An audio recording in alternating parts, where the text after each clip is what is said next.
name is Elizabeth Lundquist, and I am the Campaign Finance Reform Chair for the League of Women Voters here in Rockford. And I am very excited to see such an awesome crowd here tonight. Thank you all so very much for coming. This is going to be an informational forum about the proposed Illinois Anti-Corruption Act. This is a process that is just starting. So you guys are all really lucky because you're going to get in on the ground floor to hear about it and find out what you can do to have input on it should you make that decision. I did want to say that that the League has not taken a position on this. We're just here to inform you that this process is going on. We have a couple of groups represented who are involved in crafting this Illinois Anti-Corruption Act.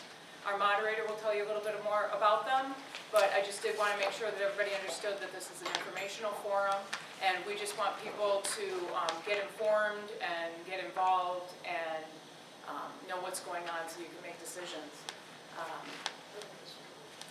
This forum will be filmed and placed on the League's YouTube channel, so if you want to watch it later, if anybody else who wasn't able to make it tonight, I know tonight there's a lot going on. We are going to make sure that we are wrapped up at 7:30 in case you've got any place else that you want to be. And so you can watch it later, tell your friends to watch it later. And I also did want to announce that there is a notary out in the hallway who is able to notarize the redistricting petitions. The League is supporting the redistricting effort in the state of Illinois. And so you can get your petitions notarized and turned in back there. If you haven't yet signed a petition for the redistricting effort and you would like to, you can do that also. And I believe there's also information available about the redistricting effort as well. So thank you so much for coming.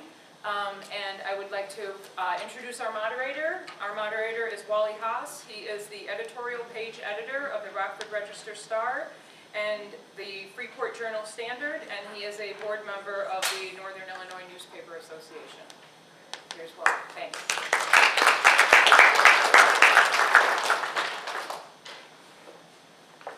Thank you, Elizabeth. Just before we start, I am a newspaper guy, and as a newspaper guy, I need to make sure that I spell things correctly, not necessarily pronounce them correctly, so I apologize for anything that I may mess up here during the course of the evening. Now, we have a distinguished group of panelists here, and we only have one microphone, so I'm going to be passing this around, and if hope everyone here is fine. Let's start with David Melton, who is the Executive Director of the Illinois Campaign for Political Reform. He was elected to the Board of Directors in May of 2013 and resigned that position in July to assume the duties of Executive Director. Melton was an attorney in private practice, most recently with Mayor Brown and Foley, Mayor Brown, I told you I need to spell it correctly, not pronounce it correctly. Mayor Brown and Foley and Lardner, with extensive experience in intellectual property matters. Melton was part of the pro bono team of attorneys that sued the state of Illinois to compel compliance with federal statutes requiring motor voter registration. A former board member, including a term as president of the board of the Chicago Council of Lawyers, Melton has devoted significant time and expertise to improving judicial selection and protecting civil liberties. David Melton.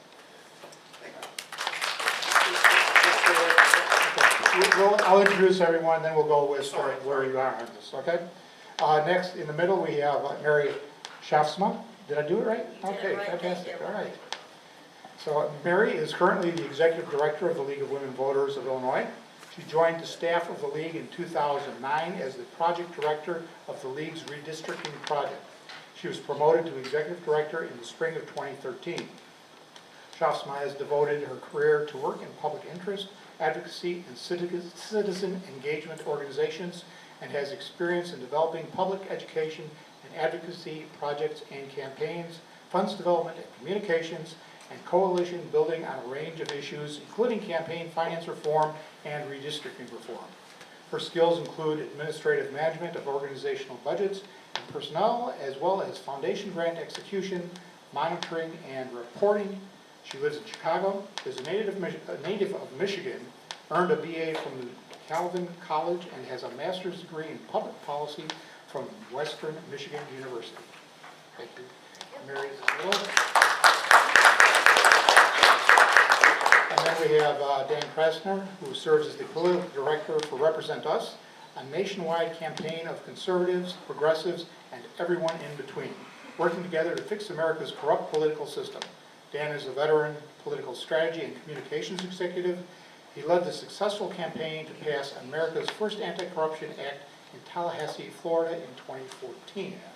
He co-founded Integrity Florida, a nonpartisan research institute and government watchdog group. Dan also served as Chief Strategy and Communications Officer for the Florida Chamber of Commerce and Vice President of Communications at Florida Tax Watch. Previously, he was director of a leading global public relations and communications firm. All right, those are our panelists. And we'll start out with each of them. We'll give their position on the Anti-Corruption Act. And then after that, I've got a few questions here. And there's also, you will be able to ask some questions. There's some 3x5 cards on the tables there. So I'll fill them out, and a person from the league will pick them up and hand them to me, and we'll ask those questions. But anyway, so I'm going to turn the microphone over here to Dan. We'll just pass it along as we go. And all yours. Thank you, Wally. Thank you to the League of Women Voters for having us here this evening. This is the first of hopefully a significant amount of dialogue as we look to form a partnership together. I sure hope we'll find some collaborative opportunities. We've been working with League of Women Voters chapters across the country, in Tallahassee with the League of Women Voters of Tallahassee, in Seattle and Maine, all over the United States. We truly value the work that the League of Women Voters does, and come to you seeking to be your partner. We don't have an Illinois Anti-Corruption Act drafted yet. We have models to share what others are doing around the country. I'd love to share some of what that looks like with you, begin the dialogue with you to see what you'd want to pursue for Illinois, because we're certainly not cookie cutter in our approach, and we respect the organizations that work so hard and know your state better than we do. So hopefully it's just the beginning of establishing a partnership. And I can tell these are the true reformers here tonight in the middle of a Cubs game in the playoffs and a Democratic debate tonight. A lot of exciting things going on for sports fans and political fans, so thank you for making time.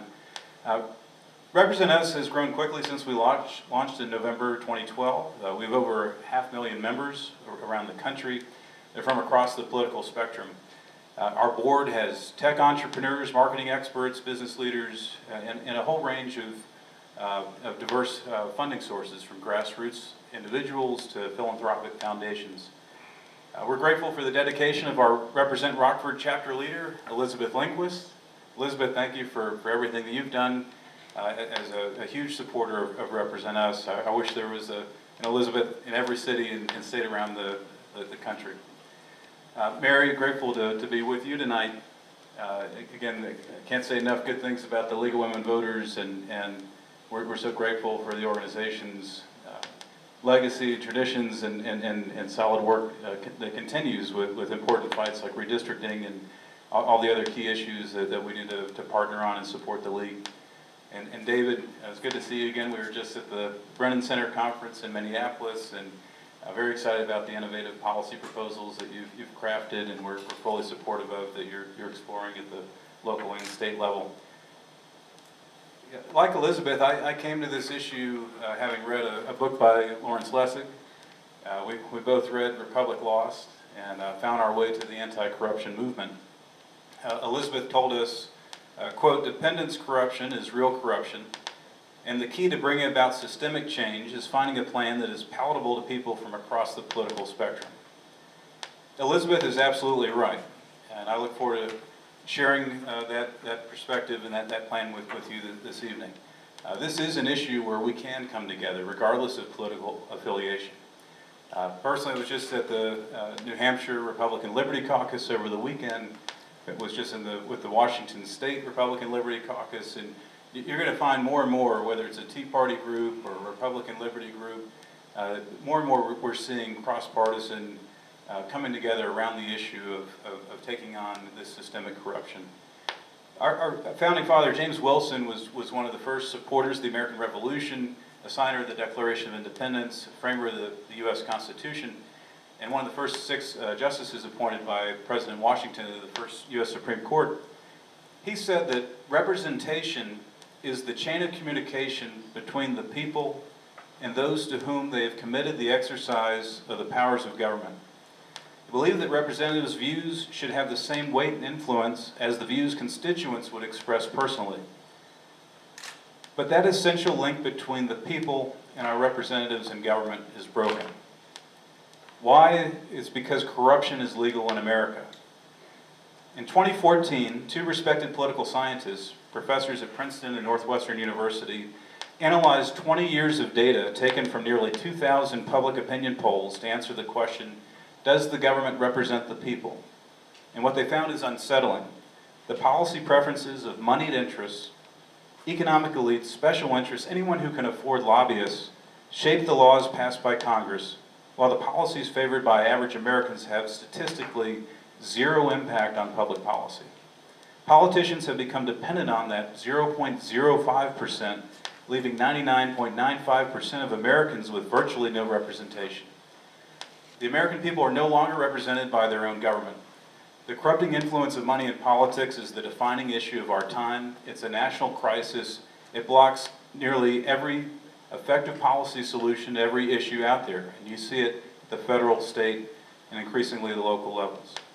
There are popular, viable solutions, yet our elected leaders impede rather than advance progress.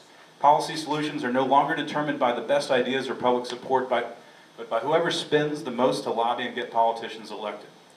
Our government has devolved into a circus of legalized corruption. Lobbyists are writing the laws, they pay for their passage. Elected officials exchange policy positions for campaign donations. Super PACs are dominating our elections. Cronyism is rampant. Political bribery is the norm. Corruption is not only the biggest political problem of our time, it is the biggest problem, period. It affects every other issue. So what's the solution? Let's make corruption illegal. The American Anti-Corruption Act, which I'll share the components with you this evening, it's model legislation. It sets the standard for local, state, and federal laws that stop political bribery, end secret money, and give every voter a voice. It restores the public interest rather than moneyed interest as the first priority of our government. It was crafted by Trevor Potter. Some of you may know him as the attorney for Stephen Colbert with the Colbert PAC that he did a lot of good for the American people to help understand these issues. Also, Professor Lawrence Lessig and dozens of constitutional lawyers and scholars gave input in the development of this model legislation. It combines sweeping ethics, transparency, and campaign finance reforms with increased enforcement. Its provisions are constitutional even in the wake of Citizens United and subsequent federal court rulings. And the act preserves our First Amendment right to free speech. The national polling we've done shows close to 90% support for this act across the political spectrum. Quickly, I'll go through the provisions. Number one, it stops politicians from taking bribes. 2, makes super PACs play by fair rules. 3, prevent job offers as bribes. 4, call all people who lobby lobbyists. 5, limit lobbyist donations. 6, end secret money. 7, give voters more voice. 8, disclose bundling.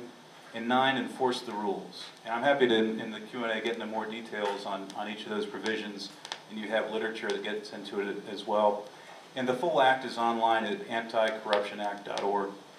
The good news is our strategy of bottom-up cities and states is working. Our strategy of bringing the left and the right together and everyone in between is working.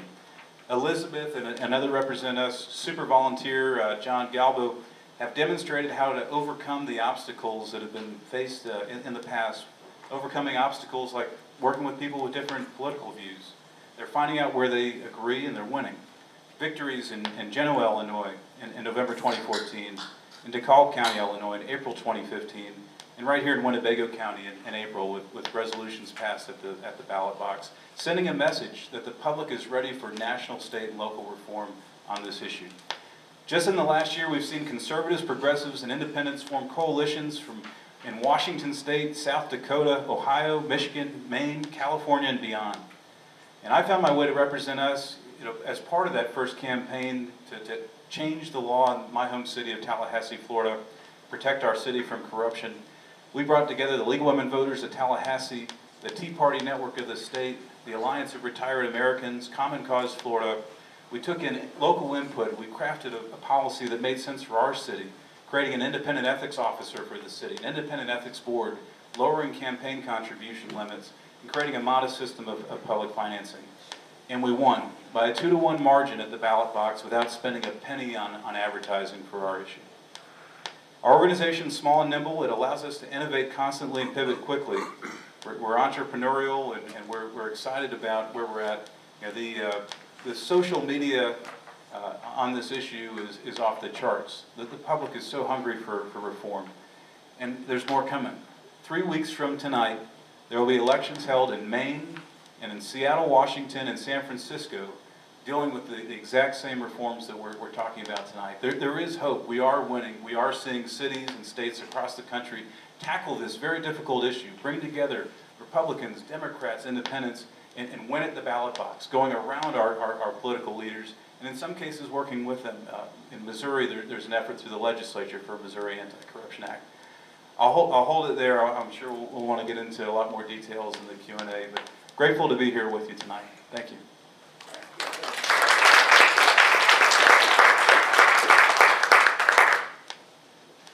Either one, whoever wants to go next. Hi, my name is David Melton. I'm here on behalf of the Illinois Campaign for Political Reform, which is a reform group that was originally established by Paul Simon in conjunction with Illinois State Republicans here in the late 90s.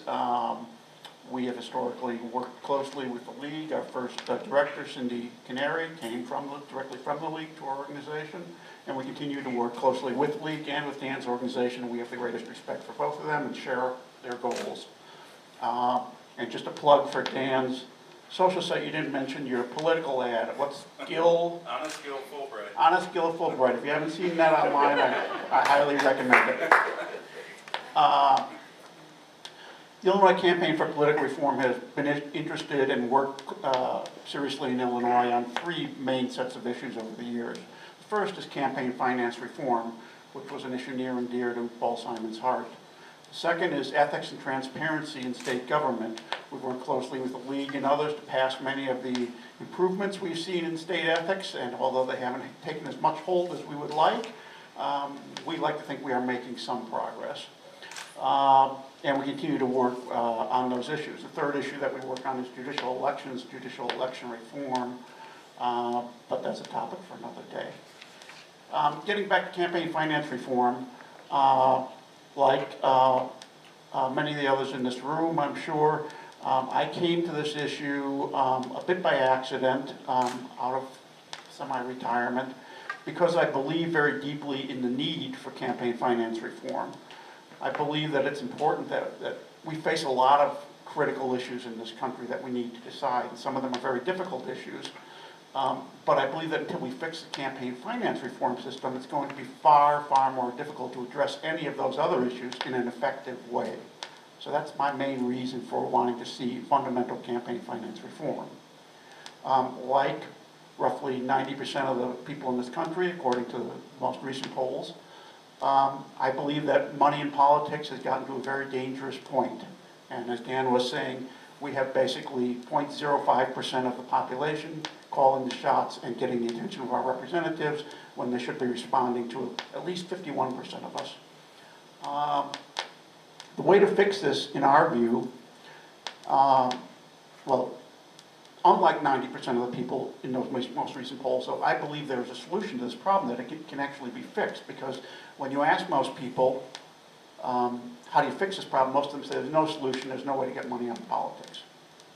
And that is the biggest hurdle that we face in convincing people and moving forward on reforms. There is a way to fix this system. The problem is not with the amount of money in our political system per se. The amount of money in our political system, the amount that we spend on all campaigns, federal, state, local, is about the same amount that we spend on Halloween candy every year. Okay? It's not an excessive amount. It's not a small sum, but it's not an excessive amount in the context of our overall economy. We can afford democracy. But the problem is where that money comes from in our current system. It comes increasingly from ultra-rich people, because the cost of campaigns have grown over the years, and less and less people can afford to be serious players in the campaign finance system. So what we've gone to is a system in which a few very rich people have a very large say and have the ear of our politicians. And our politicians are in turn beholden to those people to keep their jobs and to get reelected, to get the money they need to get reelected, which I see as being the same thing. The way to fix this system is to change the way politicians rely on people to raise the money they need to run their campaigns and to get reelected. And the way we do that is by essentially going to a system in which politicians come to rely on small average donors for their campaign donations the same way they rely upon all of us for their votes at the polling places. So that those two things are aligned. Right now they're not aligned, they're separated, and that's the problem. As Dan has mentioned, as part of the American Anti-Corruption Act, one aspect of it is basically a form of public financing. We happen to believe that there are various proposals out there, but we happen to believe that one of the best solutions is what we call a small donor matching system. This is a system in which politicians have to prove they're serious politicians, so you're not funding wackos or wingnuts, not wasting public money. But they demonstrate that by basically collecting a set number of small contributions to prove that they are serious and have a significant base of support among the public. Once they become qualifying politicians, they can then qualify for matching public funds for amounts where you typically will say, the public funds will match the first $150 of a contribution that you get. That's all. Now you can match at a 1-to-1 ratio, so they get for every 150 in a small contribution they get another 150 in public funds, or you can match at a multiple. And actually, the system which has been around the longest this way and worked very successfully over the past 20 years is one that has existed in New York City and is used for all their municipal elections. And that, over the years, that system has changed from a 1-to-1 match to a 6-to-1 match. So now for every $150 that a politician gets in a contribution in New York City, they get a $750 public matching funds. That makes it worth politicians' while to shift their reliance from large donors back onto average voters and to combine their politicking with their fundraising in the same events. We cannot force this system on politicians under the existing Supreme Court decisions that go back to 1976, Buckley versus Vallejo decision after the original Watergate reforms were enacted in the 70s. But we get around that by basically making this an opt-in system. So that if candidates want to reap the benefit of receiving those public matching funds, they have to agree voluntarily to participate in this system. What that allows us to do is it allows us to say to those politicians, we want you to live by certain rules. And those rules are, you won't accept contributions in excess of, say, $1,000, $5,000, whatever is the appropriate amount. You also will agree not to accept contributions from, say, a lobbyist. You agree you won't accept contributions from who are doing significant business with the government. So you can impose limits on politicians that can fundamentally change our campaign finance system and make the politicians responsive to average citizens rather than to ultra-wealthy and special interests. Now, there are proposals like this, small donor matching proposals. At the federal level, there are bills in Congress that would adopt this system for electing the House of Representatives and the Senate. There is a bill that's been introduced perennially here in Illinois to adopt this system at the statewide level. But they, frankly, are going no place because of politics. We, in light of that, have decided that we should focus on trying to build ground level support the same way Dan's approaching this at the local level by trying to get localities to consider adopting small donor matching systems to demonstrate that it works, to build groundswell support, to try and change the system from the bottom up. And what we're doing along those lines, we have drafted a proposed model ordinance that Illinois municipalities and localities could use in adopting such a system. There's a folder back there for anybody who didn't get one, which has a copy of our current draft as well as the explanatory notes that go with it. Now, in order to let municipalities in Illinois adopt this system, there is a state statute that could be problematic. And so we would like to eliminate any question by getting that statute amended, and there's a proposed amendment to that statute as well that we'll be introducing in the Illinois legislature, trying to get passed. We would be willing to, if the Illinois legislature is unwilling to act on that, we would be willing to work with municipalities to adopt this program and then try and get the court's decision that that statute that we're concerned about doesn't apply to this kind of program, which it shouldn't. But that's essentially what we are doing on this issue and why we're doing it. And for those people who remain cynical and say that this won't work, all I can tell you is programs like this are going around the country. We have a study. I'd be happy to provide anybody who wants them with the results. But there are at least 12 significant municipalities around the country that have adopted similar programs. We have the details of those charted out on a chart that's on our website.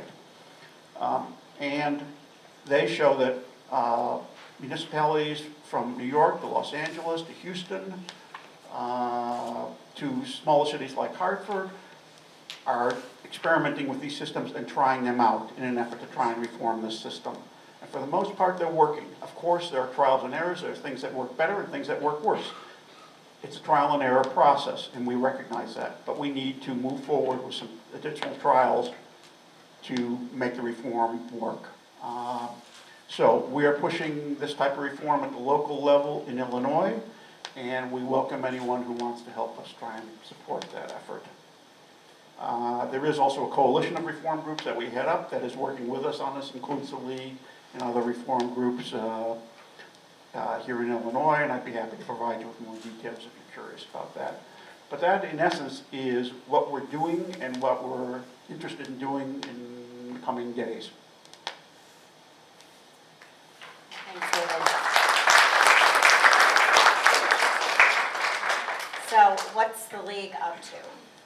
For those of you in the room who are League members, you know that we are one of the largest membership organizations in the state. We've been doing voter education and voter engagement issues, development and advocacy for 95 years. And I have to say that I am really proud of the League of Women Voters, particularly the League of Women Voters of Rockford, for putting this panel discussion on this evening. I think that it really is important to go from talking about what are the issues around campaign finance reform, ethics, redistricting, transparency, all of those things that we know are important, to really look at some concrete solutions that are actually doable. And beyond that, thanks for sticking in there with us. We've had a campaign finance position for more than 20 years, and we still get great turnout from leagues around the state to talk about this issue when we could all just throw up our hands and say, enough is enough, we've tried it, it really is sort of an impenetrable topic, and we have nothing further to do with it. But we're the League of Women Voters.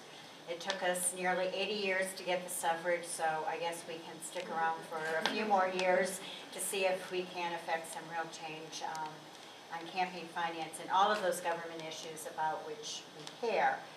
Fundamental to the League is that we are in a representative democracy, which means that we go to vote, and of course the League, in it is part of its name, suggests that voting is paramount to being in a democracy, and that we vote representatives to represent us in a legislature, and that in return for that vote, in return for that trust, we expect our legislators to be accountable to us and vote the interests of their constituents. And we have gotten further and further away from that, and here we are now anticipating the 2016 election with billions of dollars being raised and spent to elect all sorts of people from president on down to some of the local races. And I, on behalf of the League, and to those of you who are not League members, obviously we would like to turn you into League members. Campaign finance is bedrock to democracy, and making sure that we get the wrong kind of money out of politics. I've been on a panel now a couple of times with David, and I've started out my mantra, which is we have too much money in politics and not enough civics and education. David reminds me, though, that not all money in politics necessarily needs to be bad. I mean, I think we start from the premise that suggests that in order to run competitive races, which we could talk about competition or not competition, candidates need money to get their word out, to talk to constituents, to advertise their positions. But we would like the source of that money to come from the constituents and the voters, as opposed to the Koch brothers and other big money interests. And I think we've seen the effect of that. And we've also seen the effect of what happens when we don't do reform at any number of levels, not only campaign finance, but the way in which we do redistricting. I've been doing this kind of work for several decades, and I have observed in the last couple of elections that the pitch of partisanship has never been higher than it is now. And I think we see that in a state like Illinois, where we can't even manage to come up with a state budget. We are now going into our 4th or 5th month without a state budget. And there are lots of reasons for that, but legislators holding on to safe seats, I think, is one of the effects of that. The League believes in transparency. We want government to be open, either through FOIA, either through the way in which candidates have to file their disclosure of money raised and spent. I think it will be interesting to see how some of the disclosure reforms that have recently occurred play out as we come to the primary in March and the general election in November. We believe in ethics. I mean, ethical government is really important so that we understand what interests, both politically and personally, candidates have. I think we see what happens when they are not totally committed to their constituents and they have other interests in why they want to hold public office. It was mentioned that the League is behind the independent map effort going on. I encourage everyone to sign a petition. I am actually going down to Carbondale, where we have a league in Jackson County, tomorrow to talk with them about it. I think that we have to try it. The third time might be the charm. I think that there are some challenges associated with the amendment itself, but I think if we don't demonstrate an effort and the need to do some kind of reform, we will continue to cede our responsibility as citizens to the special interests. And I think that's the other part of what it is to be a citizen in democracy, is that we have to be engaged, understand the issues, and hold our legislators accountable for decisions that we make, and not just cede it because it feels like it's impossible to do anything else.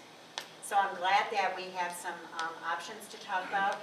The League has taken not a specific position on either of them, although we are working with ICPR on the small donor program.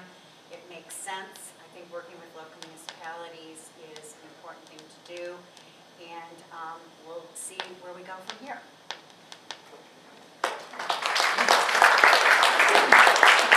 All right, thank you. For those of you who came in late, Mary mentioned the independent maps movement, and there are petitions available in the back of the room, so I encourage you to sign them.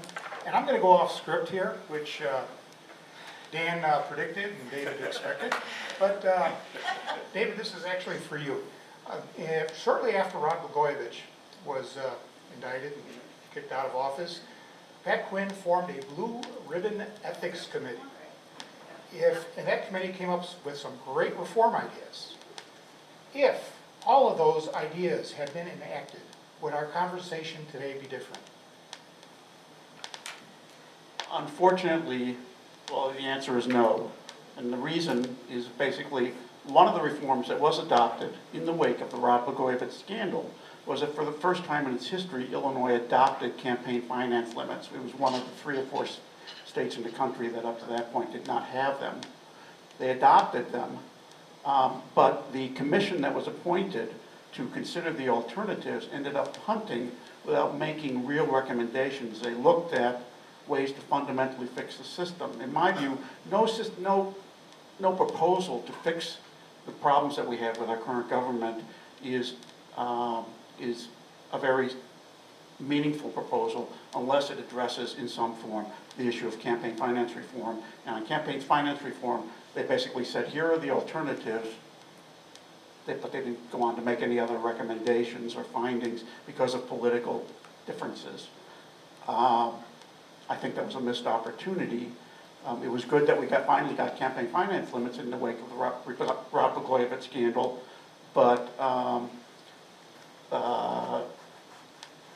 the other ethics things that were recommended were basically to end and to continue to prosecute bribery cases, pay-to-play cases, things like that. And those are all certainly good reforms. There's plenty of room for additional reform in those areas.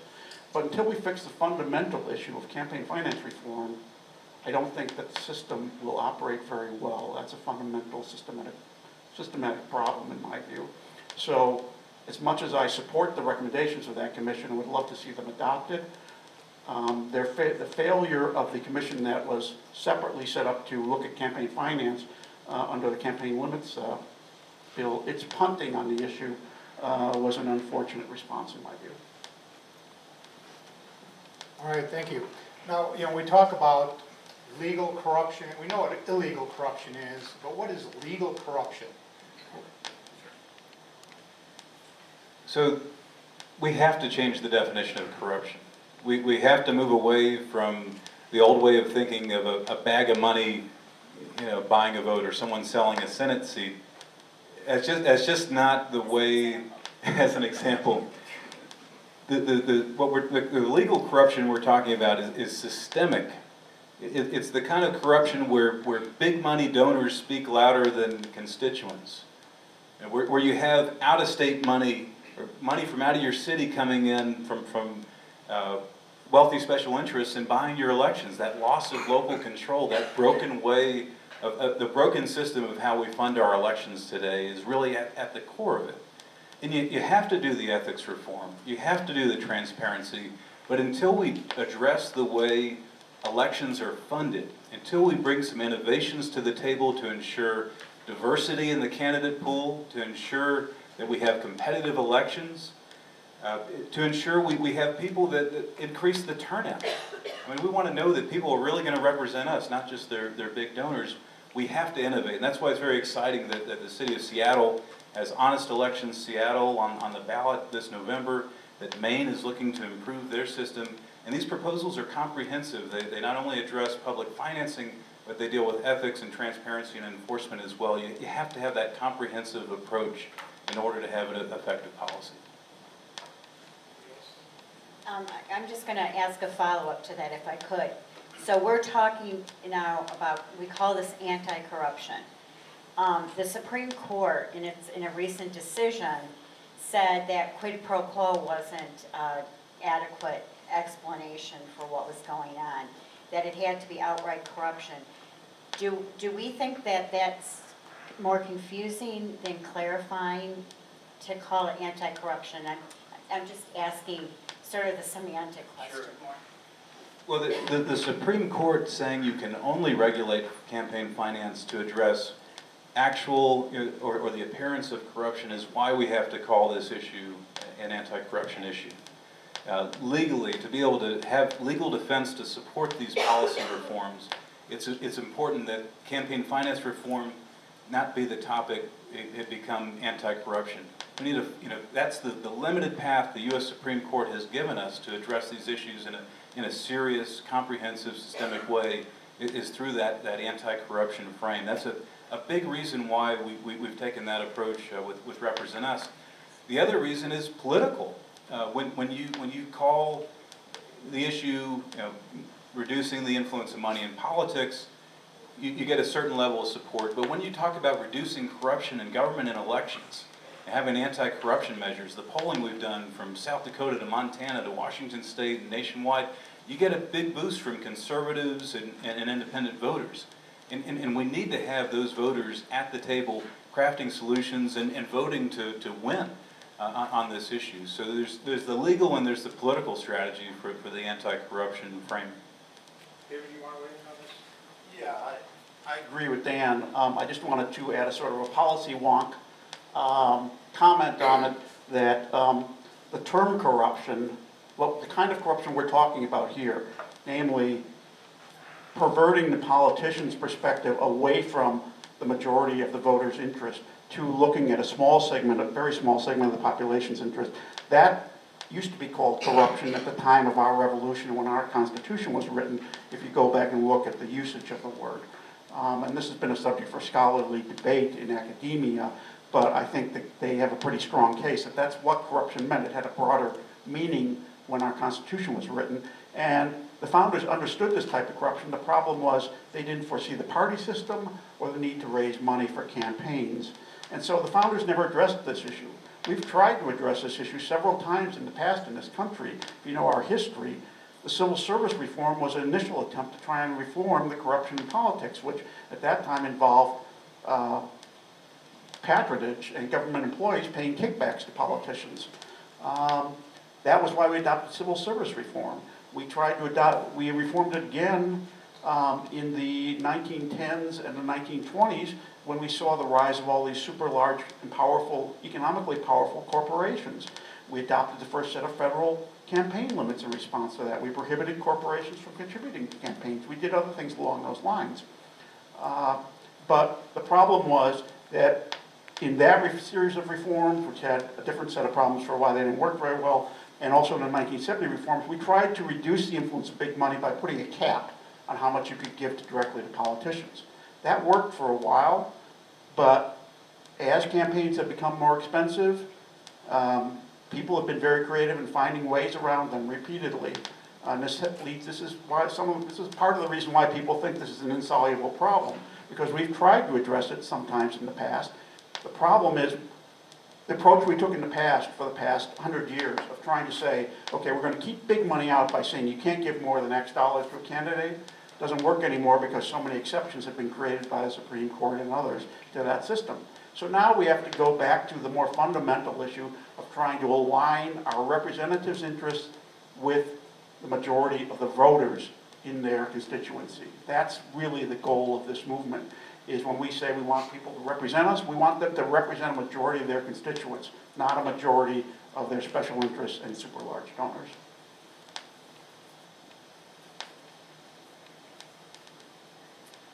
Okay, we know some of the costs of corruption, deterring voter turnout and so forth, but it has an economic cost as well. Can anyone tell us what the economic cost is to Illinois because of corruption? So I can't answer this with any authority. I can only cite guesses made by others. But Dick Simpson, who has written extensively on corruption in Chicago and state politics here, just came out with a new book with a co-author about corruption in Illinois, histories, since Illinois' founding, a history of corruption in Illinois. His best estimate, and he's the most scholarly person I know working in this area, is that it costs the state $500 million a year in a corruption tax, that we're paying basically because of this kind of a system, pay-to-play type of system.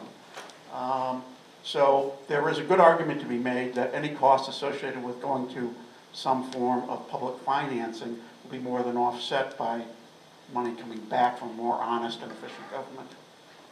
Anybody want to address other costs involved? I mean, I think that what David said is accurate, and I really recommend the Dick Simpson, Tom Gradle book.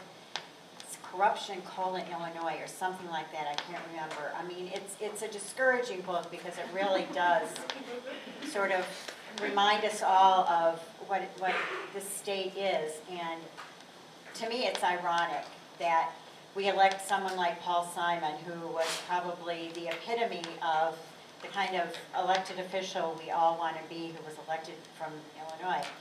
I think that in addition to just a specific cost, I think, is the amount of money it's cost to prosecute wrongdoers in the state, and what that costs in us, because much of the defense comes from, well, not the defense, but the prosecution comes from tax dollars. So, I mean, I think it's important to think of that in terms of when we're considering budgetary constraints, that campaign finance reform, while not doing away with corruption wholly, the cost of prosecution is pretty big.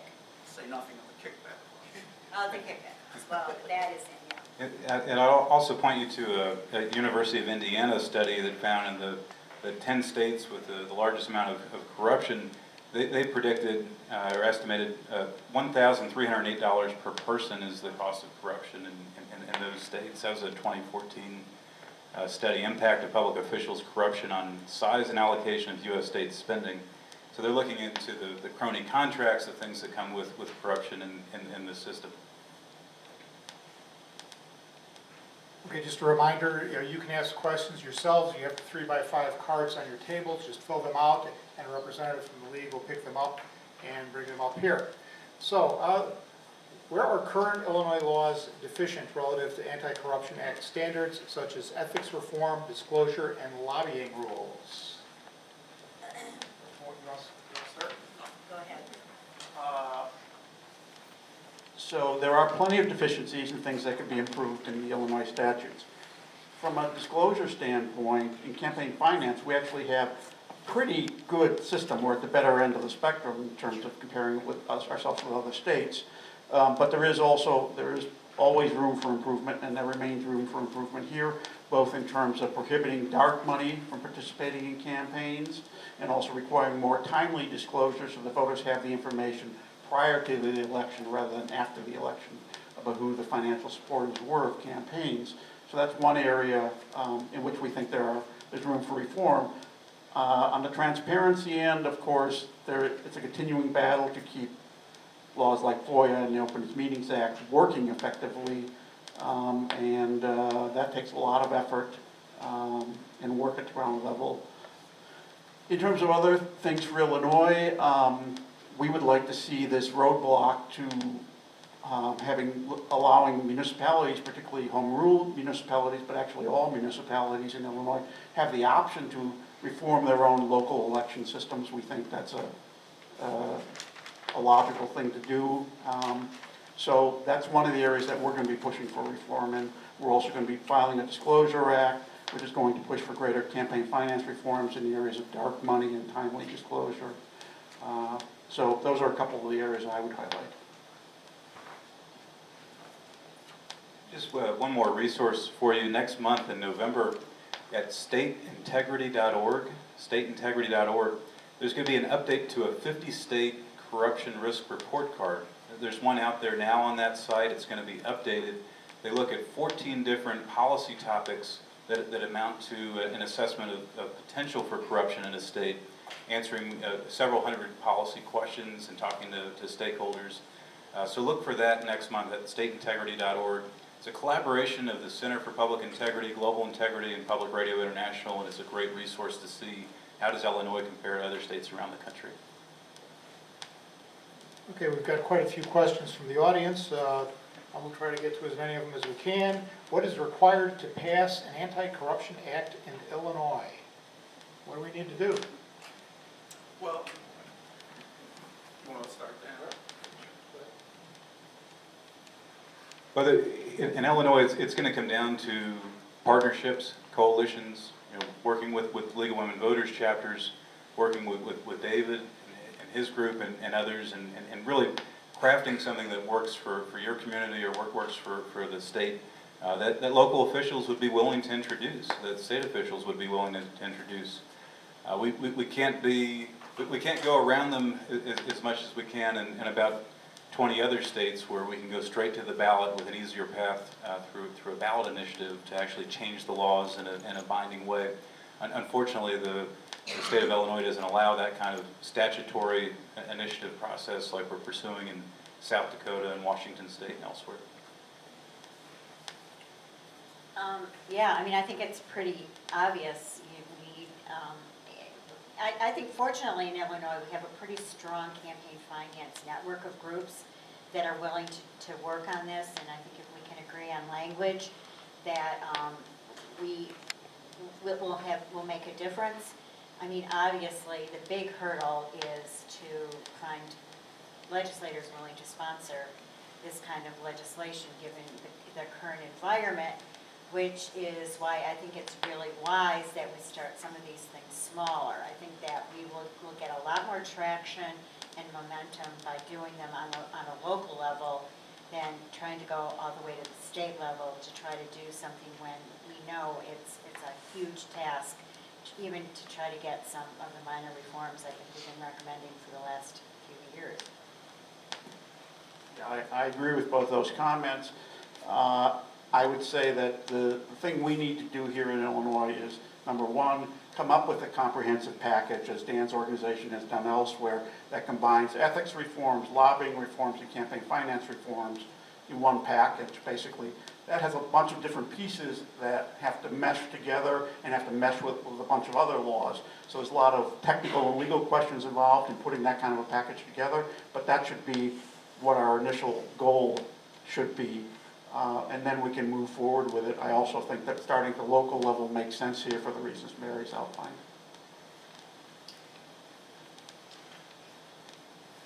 What are the most prominent or compelling arguments being used against the Anti-Corruption Act? That's a great question. I mean, there's sometimes concern about the comprehensive approach. You know, why not just pursue a transparency measure? Why not just do an ethics bill?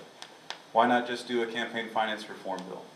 And there's nothing wrong with that approach, but you really need all of those policies to be strengthened and to work well at the same time. You know, states and cities that have strong ethics policies but weak campaign finance, they're still not dealing with the problem, or the transparency laws or the enforcement isn't there.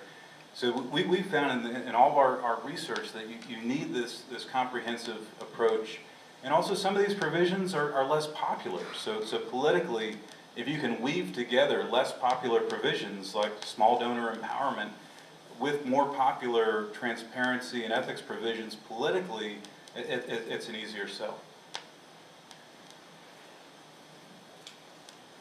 I agree with that. I would say the two main arguments that are raised against these types of proposals, in the campaign finance area, it's the First Amendment, in which some people in this country have managed to try and turn the First Amendment on its head, in my view, to say that the purpose of the First Amendment is to protect rich people, which I don't really think was its primary intent.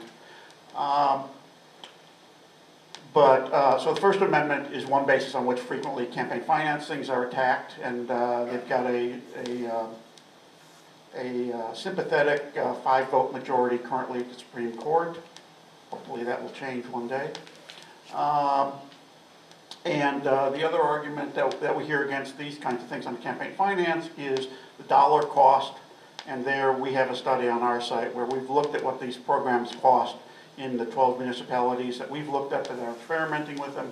They basically cost between 0.01% and 0.05% of the municipality's overall budget. In most places that's regarded as a rounding error, and that's even true in New York City. So if it can work there, I think it can work anywhere.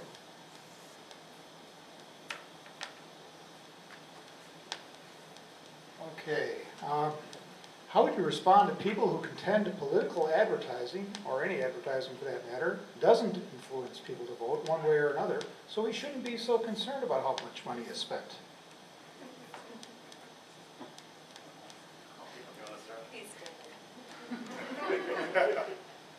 If it didn't work, politicians wouldn't do it.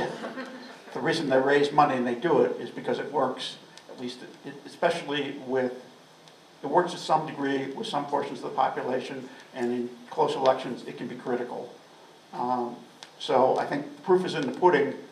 Politicians aren't that smart about what works and what doesn't work, but they know generally that if you blanket the airwaves and you have a significant advantage in the amount of your name getting in front of somebody versus the opponent's name getting in front of somebody, that it gives them an advantage in terms of people voting at the polling place. They may be the least informed voters, but they still, if they vote, it still makes a difference.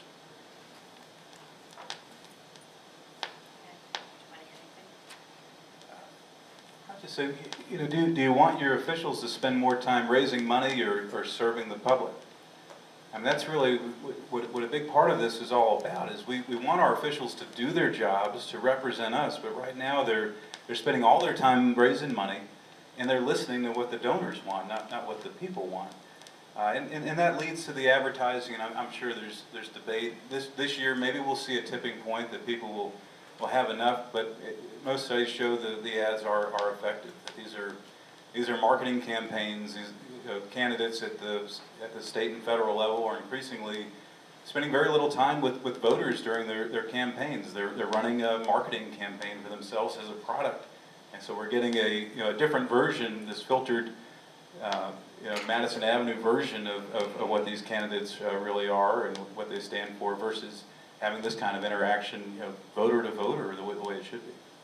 One thing I forgot to add, I just add one thing.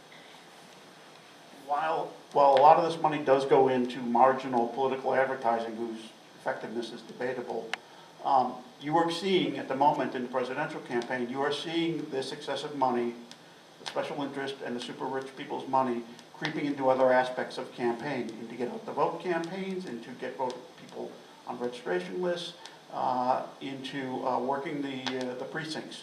The people who give this money do it for a good reason. They get a very good return on it, believe me. They are not dumb. And to the extent that they're wasting money on marginal political advertising, they will find more effective uses of that money over time. That will only get worse in my view.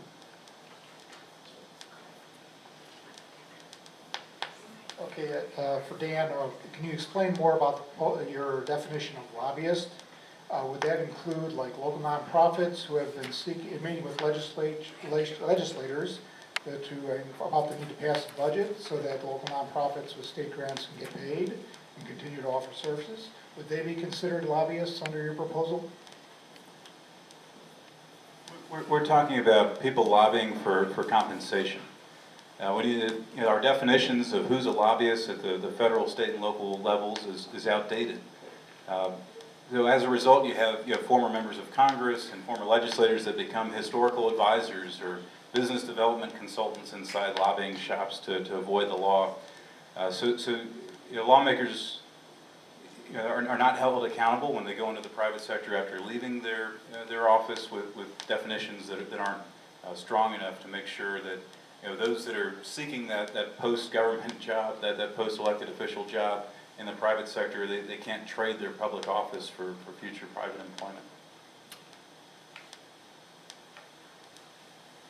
I agree with that, and I think that it's also worth pointing out lobbying, in the sense of talking to your representative, whoever that may be, is a basic constitutional right. Nobody's saying that should be restrained. What we're saying we want is appropriate disclosure, which in many cases we don't have. For instance, we don't have very good disclosure on lobbyists here in the state of Illinois. That could be improved significantly. It has been by some local ordinances, but could be done on a statewide basis. But secondly, what we want is, we don't want the lobbyists to be able to buy politicians. They can talk to them all they want, as can any ordinary citizen. They have the right to go talk to their elected representative and try and convince them to take some action or avoid some action. But when they do it by putting money on the politician's desk, that's where we think they've crossed the line.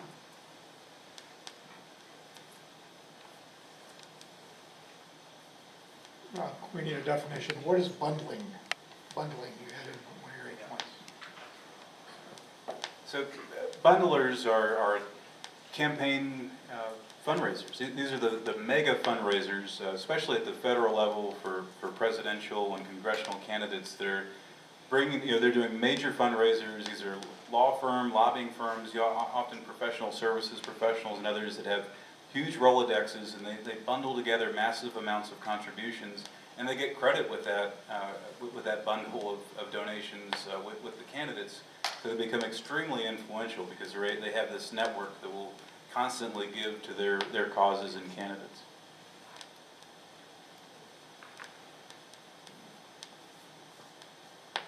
Okay, for David, why would anyone opt in if they know how the system works ahead of time? It would be easy to lose to a candidate ethically and legally if they choose not to opt in. The proof is in the pudding. In New York City, they've had this system in place for 20 years. Between 70, around 80% of candidates opt into the system. The reason they do it is not out of any, it may be in part a belief in democracy and higher ideals, but it's also a practical decision. If they can get the money they need to run an effective campaign, and it's critical that the level of overall contributions that's permitted under these systems be set at a realistic level for that reason. But if they can get that amount of money by holding political events and raising it from small donors and not have to make the calls to special interests and sell their souls to super rich people, then candidates are willing to go that route in most cases. That's what the history in New York City proves. So I know that it's easy to think that this system wouldn't work, but we have 20 years of proof in the New York system that it does work. And we even have examples of, if you set that level at the right level, at a competitive, where a candidate can run a competitive campaign, you will get people opting into the system, even though they know they're going to be significantly outspent. For instance, in one of the mayoral elections in New York City, Mayor Bloomberg, when he was running for re-election, spent over $100 million in his campaign. Now that was significantly more than the $7 million permitted to be spent under the New York campaign financing system for candidates opting in. Everybody knew that, but all the other candidates still opted to participate in the public financing system, and they still managed to run a competitive campaign where one of his components got, I think, about 45% of the vote. So the key is having a realistic public matching system where candidates can raise enough money to run an effective campaign. It doesn't mean they won't be outspent, and there are examples of candidates being significantly outspent in council elections in New York City, but still winning their elections. So if you set that number at the right level, that you actually allow people to have enough money to run an effective campaign, then that type of public financing system not only can work, but does work, as has been proven by the history in New York City. I just wanted to add one thing to answer that question.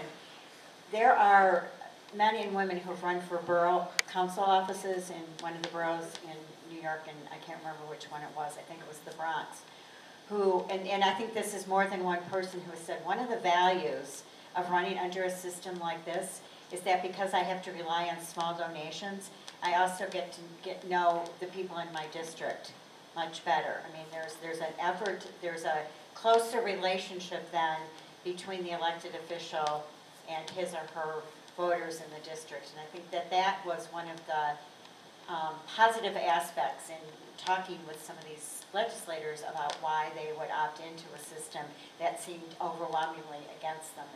And I think it creates opportunities for people like us who would love to run for office, but the thought of raising the kind of money that we have to is beyond what we could possibly do. Yeah, that's exactly right. And the Brennan Center actually has a couple studies posted on its website if you want to look at them about the history of the New York City system. And it's a good case study because they don't have public financing for state representatives in the New York City area. So if you look at the state elections versus the local elections, you can see that there's a significant difference in the degree of public participation, and this at all levels of the campaign, and the diversity of the candidates that you see in a public funding system. It lowers the barriers to entry, basically, for everyone. In a few weeks, the Campaign Finance Institute is going to have a new report out on public financing policies from around the country. And there's good news, David. We're now up to 13 states and 17 cities, according to their report that's going to be coming out soon. And if Seattle wins on November 3rd, that'll be 18 cities. You know, there's a whole range of public financing policies, and most of them do rely on voluntary opt-in as part of their policy. One, it withstands legal challenge, but it's also, you know, it's good to leave the choice to the candidates and the donors whether or not they want to participate. Seattle has a very innovative approach there with backing from the league. It would be a democracy voucher concept, where every voter will be mailed a voucher each election cycle that has value if you, the voter, want to give that voucher to a candidate running for office. And a candidate running for office, and that would be a campaign contribution. The candidate running for office has to agree to certain rules to be able to accept funding from that source, but that source is a constituent. You know, that source provides that one-on-one contact, and everyone can participate in a system like that regardless of how much money you have. Other programs, matching funds have been very, very effective, but it does rely on the current donor base. You have to be able to make a contribution and have that matched. Other states have tax credits and refund programs, but still you'd have to be in a place where you have an income tax or state or local level and a way to have it work effectively through the tax systems. But I think we're going to find in this era of innovation around innovative public financing programs that somewhere between the match or super match policy and a voucher type policy, we'll see the maximum level of candidate and voter participation. That's what we want. You want candidates to see that getting money from their districts, from their constituents is essential to their winning playbook for their campaign. And that's really what it's all about, is making sure we reconnect that broken bond between candidates and representatives with the people who live in their districts. Okay, as long as we're talking about the opt-in system, how does that proposed legislation limit PAC spending and contributions by big donors?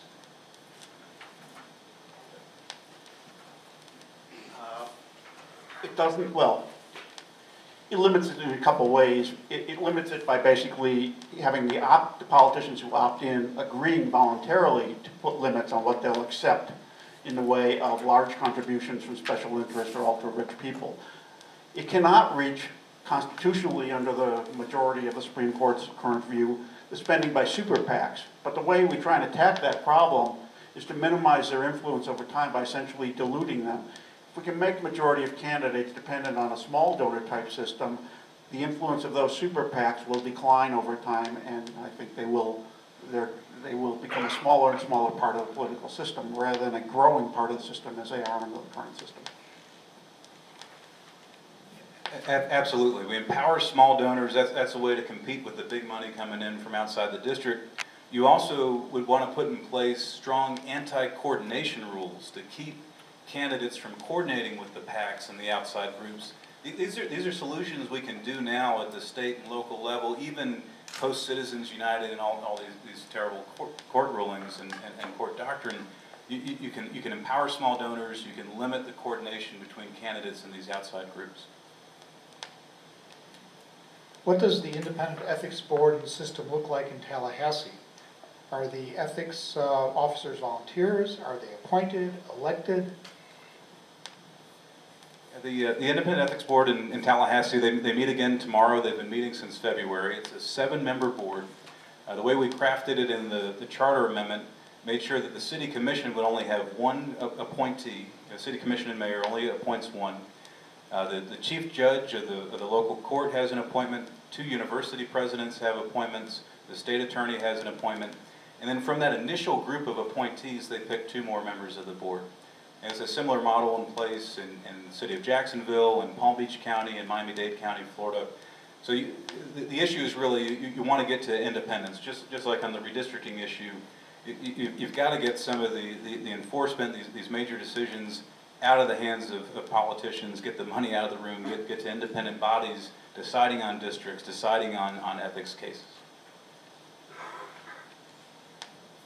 This one goes to David. There are proposals to prevent former public officials and lawmakers from working for lobbying organizations for a set period of time after they leave office. Are there any constitutional barriers to such legislation? There are already statutes that impose what we call revolving door limitations, both at the federal level and at the state level here. The problem, though, as Dan has pointed out, is the time periods that we've set in those revolving door limitations seem to be too short.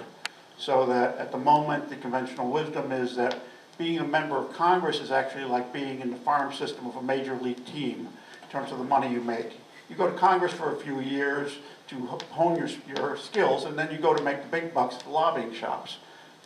We don't think that's the way it should operate. So there are revolving door limitations. We don't think they're long enough currently. Whether we would get into a constitutional problem if we imposed limits on that, my personal opinion is no, but I think there would definitely be an argument from the other side. We would probably end up in litigation over that issue, and it would end up being the courts that resolve it. It would be a fight basically between our right to have a non-corrupt Republican form of government, which is a basic constitutional guarantee, versus the right to lobby government. But this issue has been litigated to some extent already in connection with the New York system.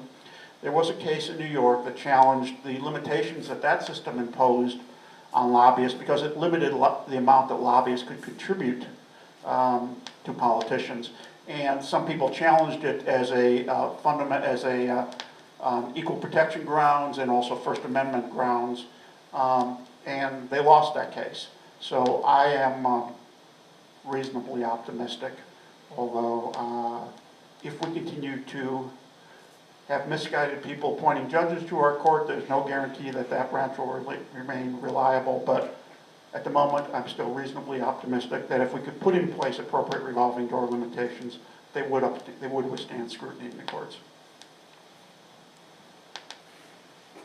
And if you do see pushback, I mean, I think the courts are going to have to decide on how many years is a reasonable ban to keep you from coming back. You hear some presidential candidates talking about lifetime ban on members of Congress. That goes even further than our model American Anti-Corruption Act for a number of years to keep you from coming back. But so finding the right amount of time that's reasonable to prevent corruption, and also some states have limited they've narrowed down to where you can lobby. So you can't lobby if you work for the Department of Transportation. You can't come back when you go to the private sector and lobby your former department, but they don't extend it broadly throughout state government. So I think the courts are going to settle on an amount of time and a scope of who you can lobby that'll be reasonable. What's the length of time that you advocate? We're advocating a 3-year lobbying ban. I'm sorry. 5-year lobbying ban. We're working with some state level policies that are 3. 3 years, 5 years, get away, here's 7, get away, here's 7, 7 years, 7 years. Okay. 5 at the federal level. Does small donor matching increase voter participation? Definitely. Do you want to speak to it first? No, go ahead. Yeah, I mean, absolutely. I think we've seen small donor empowerment systems in Minnesota work very well to increase the number of small dollar donors participating. Arizona, Maine, I mean, all over the country, there's significant evidence captured by the Brennan Center, captured by the Campaign Finance Institute, and other studies that show a tremendous amount of increase in small donor participation. Yeah, the only formal study that I'm aware of on this is the one that's on the Brennan Center website, but I agree with Dan that anecdotally we have seen that when you go to these types of systems, it does increase the level of participation up and down the line. You see increased participation by a broader class of people at the donation from the contributor level. You see a broader range of candidates running for office, and it just increases the level of participation at all levels across the political process. That's what we've seen anecdotally. As I say, the only study I'm aware of is actually on the Brennan Center website.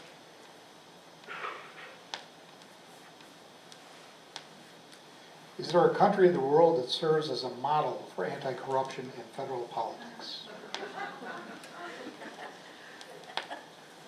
There was a study that just came out, Global Integrity, worked with a number of money and politics groups from around the world, and there's kind of mixed results around the world. What you don't see are countries that have strong public financing combined with a strong transparency and ethics and enforcement, doing all of it really well. Some of them excel at one or more, but there's really not a gold standard that's hitting all of these issues perfectly to look to. But on the Global Integrity website, you can see what countries are doing around the world and see that some lessons learned. But generally, it points to you need all three. You have to have ethics. You have strong ethics rules, strong transparency, and a way to empower small donors. Okay. Illinois already has a voluntary pledge for candidates to limit campaign donations they accept. Why does the media and most everyone else not ask candidates for whether they signed the pledge? Good question. That's one for me, I guess.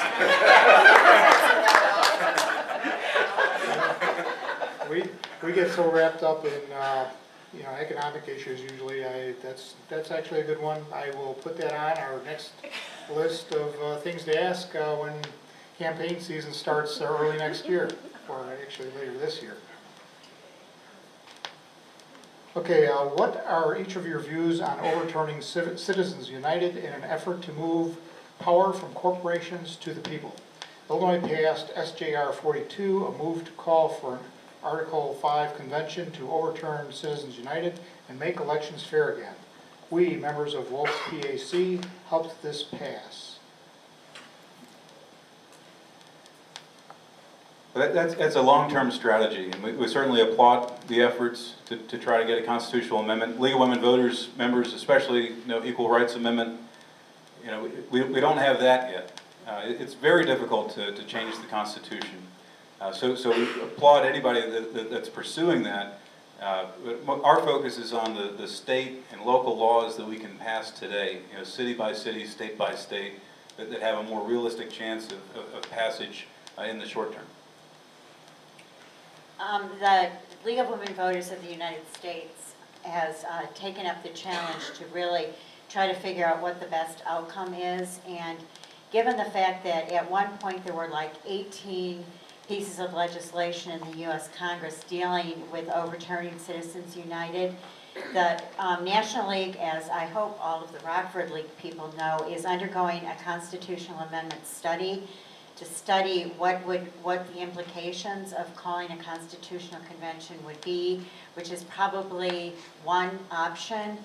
I know that there is some caution on the part of people who study this from a legal perspective. People are honing in on a definition of corporation that I think we have to take into account that, for example, the League of Women Voters is a corporation, and so limiting what corporations can do, I think we have to sort of step back and assess what exactly it is that we want to do. I think we're stuck with the Buckley versus Vallejo decision in part because our eagerness to deal with the post-Watergate implications left the Congress with dashing to try to craft reform legislation that would cover it, and in the end really came up with a mishmash that has given us Buckley versus Vallejo, which has been very difficult. In fact, I think probably has led to some of these more onerous decisions in a way that are unsavory to those of us who want to look at reform. So the League of Women Voters people should be getting information from the National on this study, and I know it's ongoing. They're also doing a campaign finance study, so the League nationally is very aware of both of these issues. And I would echo what Dan had said in terms of this being, while I and my group would support an effort to amend the Constitution to overturn the Citizens United decision, I would point out three things on that score.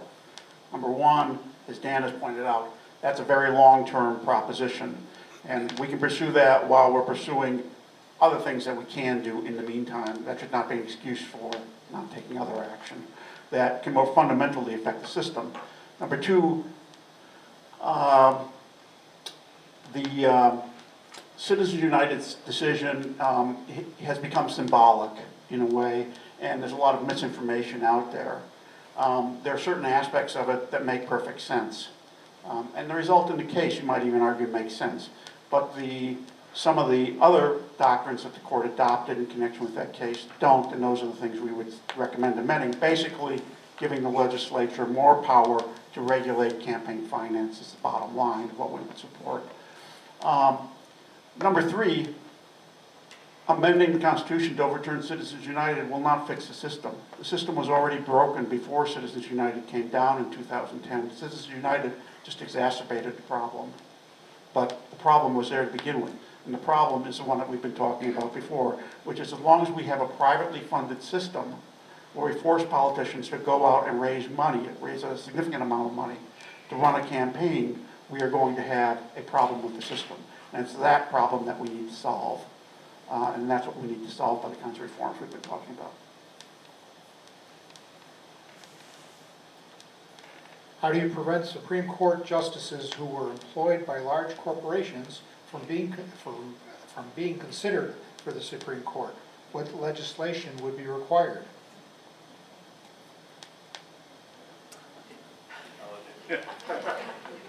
That's a very fundamental constitutional issue in which that discretion is given to the president in the first instance, subject only to the advice and consent of the Senate. So unless you're going to change that at the constitutional level, at least for federal Supreme Court appointees, you can't really affect that very much. There is certainly a problem with lack of diversity, I would say, on the Supreme Court bench. Not so much sexual diversity anymore. That's a problem that's been recently solved, basically by President Obama putting 2 additional women on the court. But virtually all the justices went to one of 2 law schools. They all came out of the same basic background in terms of being professional judges throughout their careers or appellate lawyers. And there is a good argument to be made that we need to diversify the way we select candidates for the federal bench, not only at the Supreme Court level, but across the board. And there are efforts underway to do that, to look at that issue. The American Constitution Society, I know, has a study ongoing currently about that issue. I think that's an important issue that we should do what we can from a practical level. But in terms of making legal systemic reforms as to how that's done, I don't see that as being on the horizon. We're stuck with, when we vote for president, one of the things we're doing is voting for the person who's going to be appointing a significant portion of the federal judiciary for the next 4 years. And that's, in my personal estimation, that's an important consideration. The judicial branch opens up another major important area of possibility and opportunity.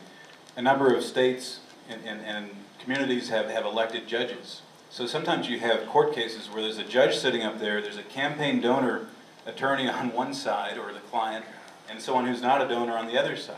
Now, is that right? So there is an opportunity for reform in how we finance judicial elections, and the U.S. Supreme Court has opened that up even further, that we can pass laws to protect the integrity of the courts.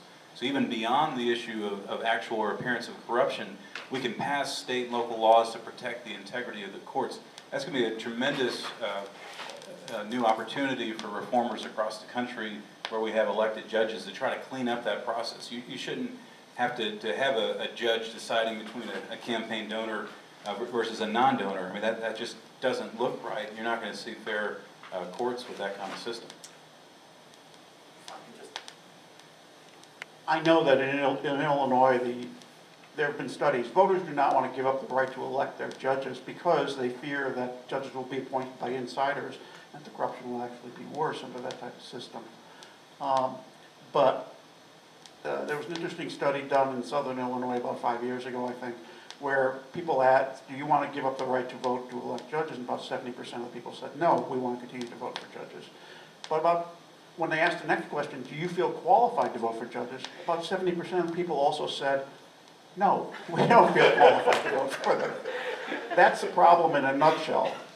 The judicial races are so far down the ballot, and the knowing the information necessary to make a judgment about whether a person will be a good judge or not can get so kind of technical and esoteric that I'm not convinced that electing judges is a very sensible way to go. And I think that the founders of our country, when they went to a purely appointive system for the federal bench, made the right decision.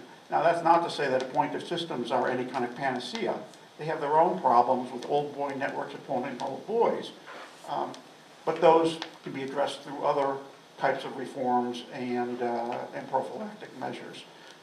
So I do support reforming the way we select judges, and I agree with Dan that election of judges creates immense problems, that we would be better off with some sort of appointive system, and appointive system that had appropriate protections to guarantee that it didn't operate as an old boys network. I saved this one for last. What would starting locally look like? You're looking at it. Look around the room. I mean, it's starting the conversation, and it's going from a League of Women Voters event to, you know, let's go across town to a Tea Party event. Let's go to a Common Cause event. You know, let's go to different stakeholders from all across the political spectrum, and have the dialogue. And you'll be surprised, regardless of your political affiliation, if you're Republican, Democrat, Independent, talk to others about this issue, and you'll find that they'll share concern about the problem. And you'll find that you're going to agree on the problem, and it's going to get down to the mix of policy solutions. And that's where you want to find the right local leaders. Look at model policies that the leagues are working on all around the country, from Tallahassee to Seattle to Maine. Talk to your fellow league chapters and members around the country, and see what's working in those states, those cities, what you think would work here. And that's the kind of thing. Bring model policies to the table. Talk with people across the political spectrum, and reform is possible. Reform is winning. I would agree that I think you're seeing in the populist sentiment on both sides of the aisle, you are seeing the degree of unhappiness being reflected in our politics, and I think it starts with a feeling that the system is not working, and campaign finance is a fundamental part of that perception.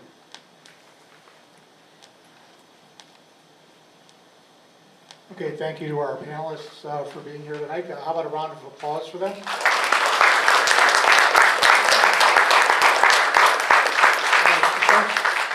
Thank you for coming out tonight. I think there are more people in this room than voted in the last primary. That's a wonderful indication that you want to help change the system. Elizabeth, any parting words? Sure.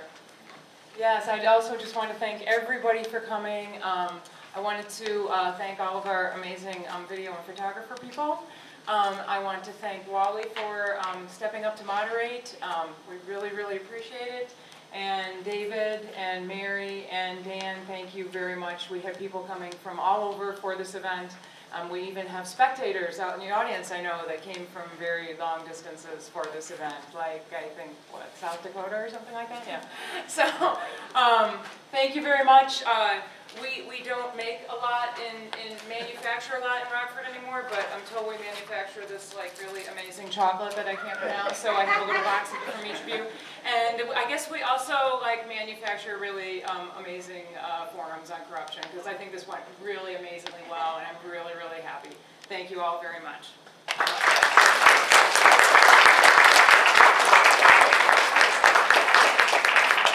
Thank you so much. And I'm sure you are familiar with the Rockford. Thank you. Oh, and I'm supposed to announce that the Cubs won. We don't know who wins the debate, but yeah, no. Go find that out. Bye. Oh, okay.